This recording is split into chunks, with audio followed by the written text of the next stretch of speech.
Bună ziua, domnul apicultor! Suntem în vizită la domnul Vladimir. Îl cunoașteți de mai înainte. Ați văzut în video în care cu apicultori începători. Și domnul Victor, cu ne-am extras miere împreună. Vreau să încep cu prezentarea stupului, care o să ne spună dumnealui și ce secrete are lui. Domnul Vladimir, pe ce stup mergeți? Stupuri de 12 rame, corpus standard și 2 magazine. 2 magazine, da? Da. Ne arătați ce are în el? Capacul, Kinga, ramele. Ramele Magazine. merg paralele cu cele din stup da, sau puneți perpendicular? Se întâmplă și așa, când sunt niște momente când trebuie el, așa se mai spune, secretele bătrânești, ala întorci și invers. Nu aici după sezon, de acum depinde. Merge un magazin, a doilea și rame standard, lucrează Regina. Așa, dar când ies cules ramele, cât puneți? Tot 12 magazin? Sau Tot 12. Dar- 12 și mai adăugăm magazine după anul, cât e anul de... Dar dacă Regina se urc sus? Sau puneți grația Hanema? Punem grate. Grație, da? Da. Așa.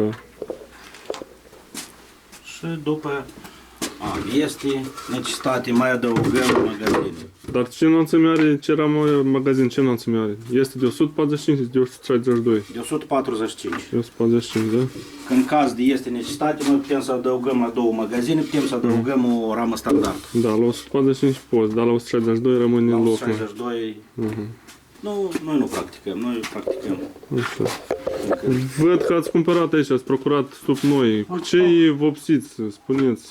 Care sunt etape de vopsire? Văd că aici sunt mai galbene, acolo mai albe, adică să înțeleg că... Le dăm cu alifă fierbinte. Am făcut-o fierbinte, când fierbe atunci o dăm. O vopsim, Odată o lăsăm, o dăm odată și bine, calitativ.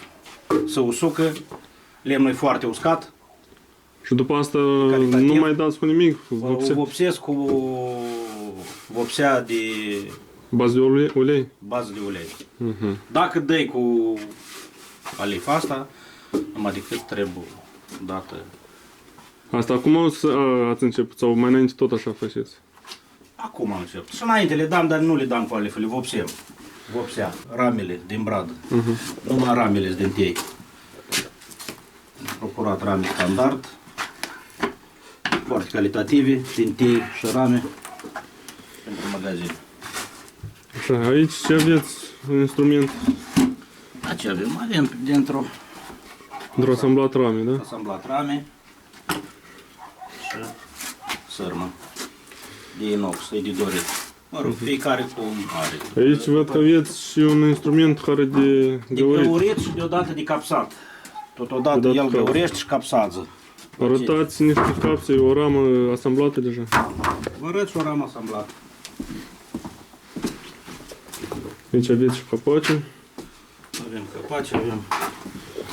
Deci, în așa mod, Așa, deodată găurește deodată și capse. găurește, deodată scăpsuiește. E capsat.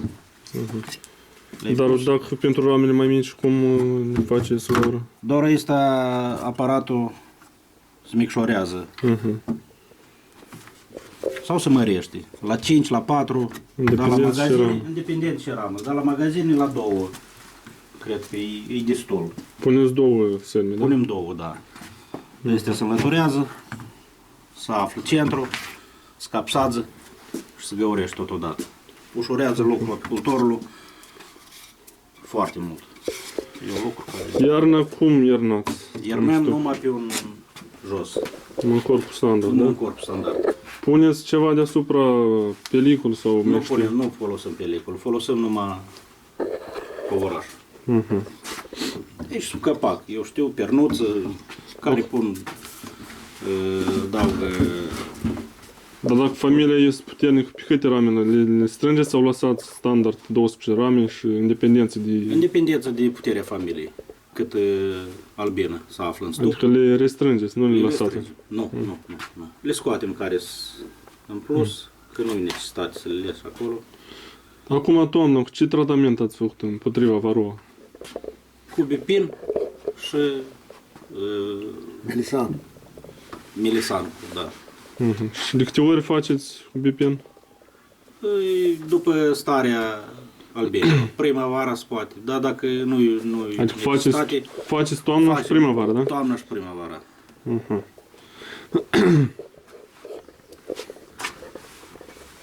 Frumos stup. Stupii unde îi țineți? Acasă sau aveți vatră specială? Îi țin acasă, dar la sezon, când e timpul de ieșim în câmp, Faceți cules pastoral, adică pastoral vă duci sau... da, practic, da, ieșim. Ieșim, Avem da? remorcă, avem... Nu se poate spus pavilion, e o remorcă. Vă duceți la salcâm, la tei sau numai la salcâm? La salcâm și la floarea soarelui. Floare Mai sau- este rapiță, este scultivă rapița, scultivă Ați fost vreodată la Rapid? sparțetul. A fost. Și cum culesul bun aici la noi în Moldova? Tot depinde, e bun. Culesul e bun, dar tot depinde de an.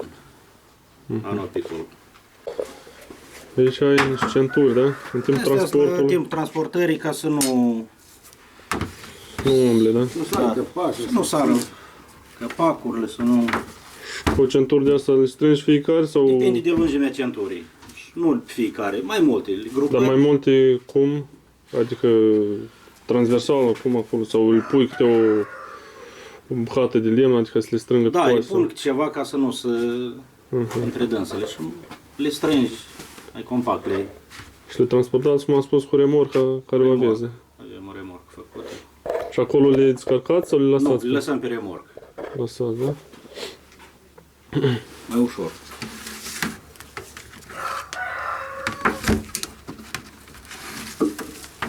Asta e cât.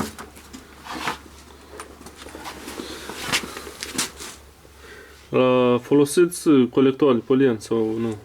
Sau nu vă Încă nu. ocupați? Încă nu, da? Cred că în perspectiva să le folosim și extragerea veninului și... Dar la stupul dat puteți să-i folosiți, adică să-i scoateți ordenișă? da, se poate. Să adaug colectorul. Aici la dumneavoastră stupul e cu fund plin, adică nu-i din antivaroa, cum spun alții. Nu.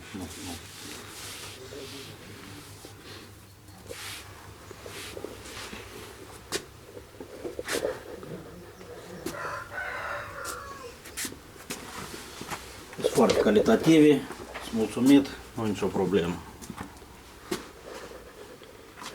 Acum, prima dată ați cumpărat stupuri sau ați cumpărat și mai înainte? Am mai cumpărat și mai înainte. Și spuneți că merge numai cu stup cu 12 magazine sau aveți și orizontal. Avem și așa avem diferite. Și ați făcut concluzia că stupul Da, dat e... stopul dat e mai convenabil și mai efectiv. Nu, fiecare Cum s-a învățat deodată, da? Da, dar nu, că te înveți orice. Deci noi trebuie să ne dăm după albină, nu albina după noi. Că Corect. ei de sute de ani sau de mii de ani Da, și milioane. și da. Și noi nu putem, noi trebuie să ne... Stupii în magazine sunt toate în fals. Toate în fals. Mai spun că sunt mai mult albină, moare, dar mă rog, dacă lucrezi mai Atent, da. atent și mai nu te fugărește nimeni. Rame, câte bucăți ați luat? 1000.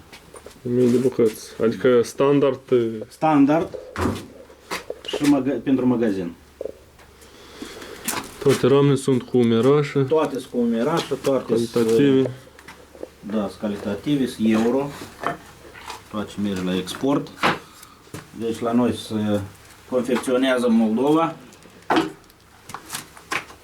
Sunt toate fabricate din tei, Cluj, fără cioturi. fără, nu au nimic absolut, sunt extraordinar de bune, calitative, ușurele. Se ansamblează foarte ușor, nu mai ies cum era strâmb, shit.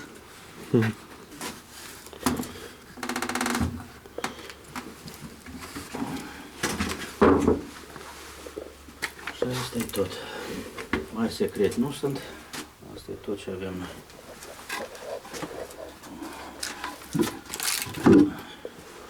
Înseamnă că la iarnă aveți de lucru acum. Avem compresor, avem De cum le asamblați? Cu pneumatic. compresor sau cu pui? Nu, compresor cu Capsă, da? De capsă, da. 40, 35. 40 de 36, 35, care Și asamblați câte una sau aveți tot instrument care câte 10 odată? Sau câte 10. Șablon. Șablon, da? E introdus ușor, repede, știți, și în timp și în calitate ele să... Le folosiți clei Nu. la asamblare sau nu? Nu e necesitate. De ajuns și așa, da? Da. Asta e. Mulțumesc pentru prezentare ce aveți. Plăcere. Ne vedem în timpul sezonului. Cu mare Cred că plăcere, asta- vă aștept, veniți. Asta venim și noi la voi. nu e ultima dată când ne întâlnim. Da, desigur. Sper că pe viitor o să combinăm ceea ce avem, adică dumnealui cu stupul dat, noi cu stupul antivaroa, el cu remorcă, noi cu transportul, numai cu tractorul. Și ne vedem la vară, la sezonul activ, Da, Doamne, la toți apicultorii un an apicol bogat, fără pierdere în fără iarnă. pierderi și cât mai mult profit. Asta e tot rezultatul. Numai bine și sănătate! Mulți ani.